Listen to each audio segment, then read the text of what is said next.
To the Red Dice Diaries, I'm your host John, and following on from last Wednesday's episode, Stupid Evil, today we're going to think a little bit about corporate evil.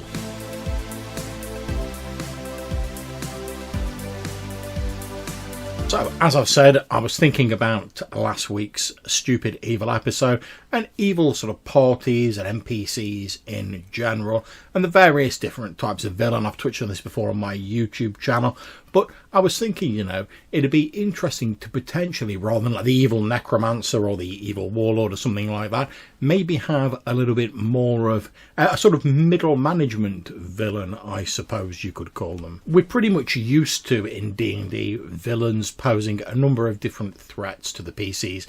Either they're going around like killing people and despoiling the land, but they're a serious combat threat. They might have arcane might at their disposal, which needs to be taken into account, or they may have hordes and hordes of henchmen and creatures at their beck and call that the player characters need to fight their way through to get to the big end bad guy, so to speak.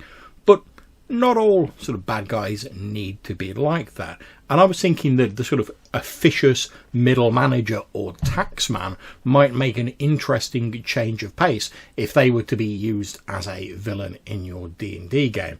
Now, before I go any further, let me just say this might not work for every group.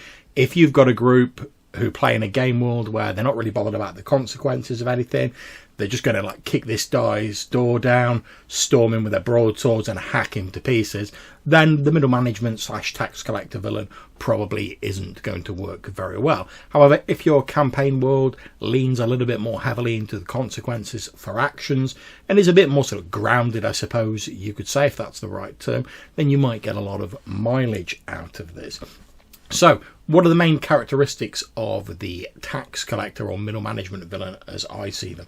Well, first of all, they're in a position of some authority. So if we look at tax collectors, they collect money off people on behalf of normally a noble or someone higher up who has a great deal more power, and they sort of speak on behalf of their master or their lord when it comes to finances, collecting taxes, and stuff like that. So if you have a world where consequences are a very real and present thing, if you just burst through the door when this guy's like giving you trouble and hack him to pieces, the noble lord who like relies on him to collect his taxes and whatever isn't going to be too pleased. Now obviously the length of their displeasure and the measure of it is going to depend on how much they actually value their employee. I mean, if they hate them, they might be like, oh, it's a minor inconvenience, I've got to employ someone else. However, if they really get on with this person has some special skills or links to them that they can't easily replace, well, then the PCs are probably going to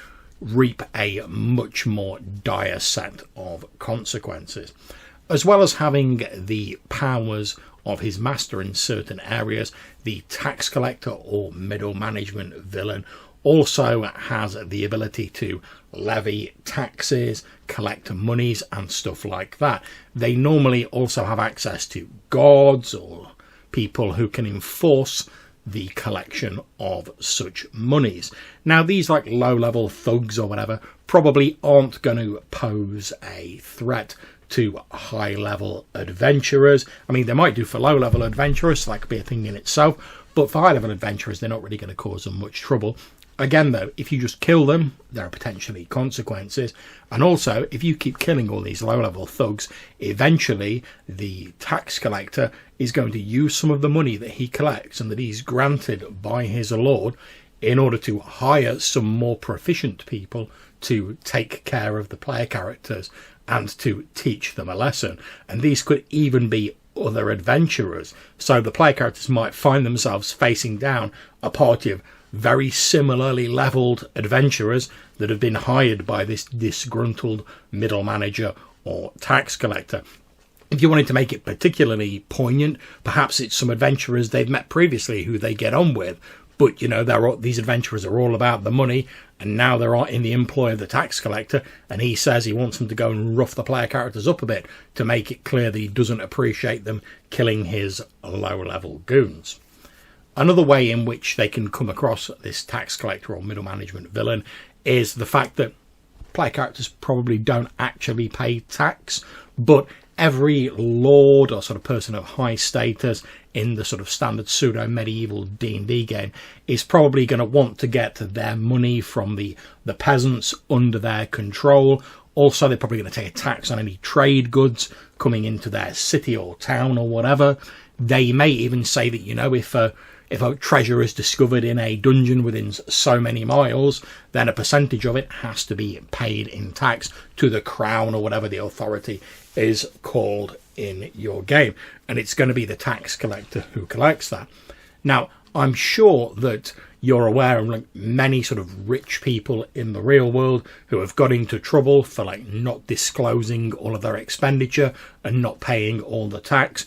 And they generally get levied with a pretty massive fine and maybe even jail time or a bit of a slap on the wrists, depending on the circumstances. And this could easily be ported into the D&D game.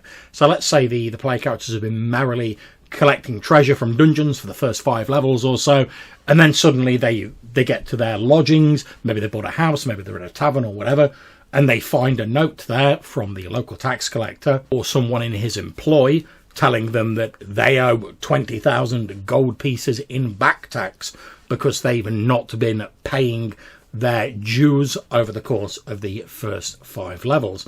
Now, it may seem a little bit unfair to like spring this on the players if you've not mentioned it previously. However, perhaps they can work out some sort of deal with this tax collector, you know. Perhaps he needs some slightly higher level people to go and collect taxes from other people who've been evading them.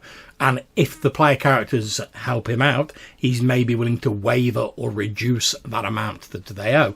So in this case, it could all be flipped around and the player characters find themselves in the perhaps uncomfortable position of going to people who maybe can't afford to pay the ridiculously inflated rate of tax, and they're the ones sent in to rough them up and collect the taxes off them. Maybe the tax collector, a shipment of tax revenue was coming in and it was diverted by bandits, or it was captured by monsters or something like that. And the tax collector's maybe got the general area where it happened, but he's only got low-level goons. He was going to hire some people, but he floats it towards the player character saying, oh, if you can go and recover all this tax revenue for me, I'll waive the costs of the back tax that you actually owe to me. So you could drop a few plot hooks in there for future adventures. Now, your tax collector type villain probably doesn't really have any sort of massively like physical or magical powers. Although if you wanted to add a sprinkling of those in, you obviously could, whatever suits your campaign.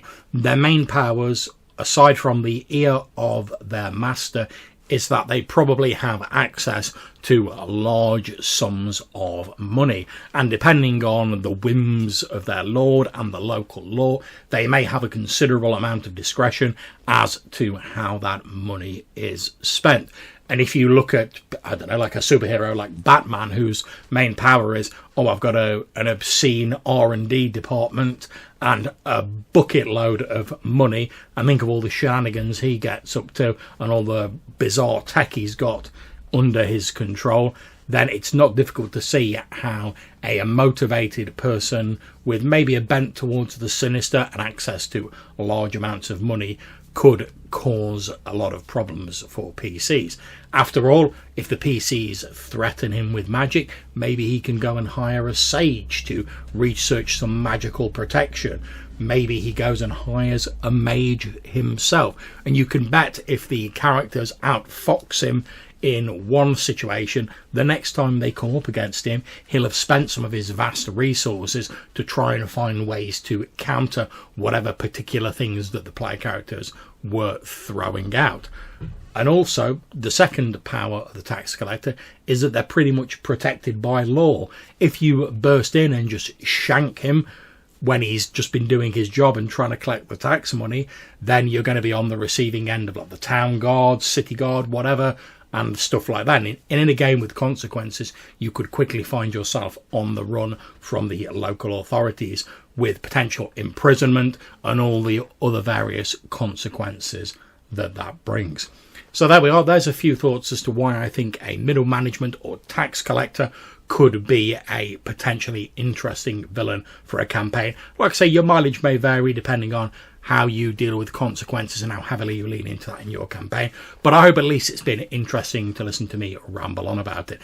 If you've got any thoughts about this or any other episodes, please do get in touch and you might be featured in a future voicemail episode. You can get in touch by sending us a voicemail to SpeakPipe or Anchor, link in the description down below, or you can send us an email to rddrpgpodcast@gmail.com. So until we see you again, take care, stay safe, and whatever you're playing, have fun.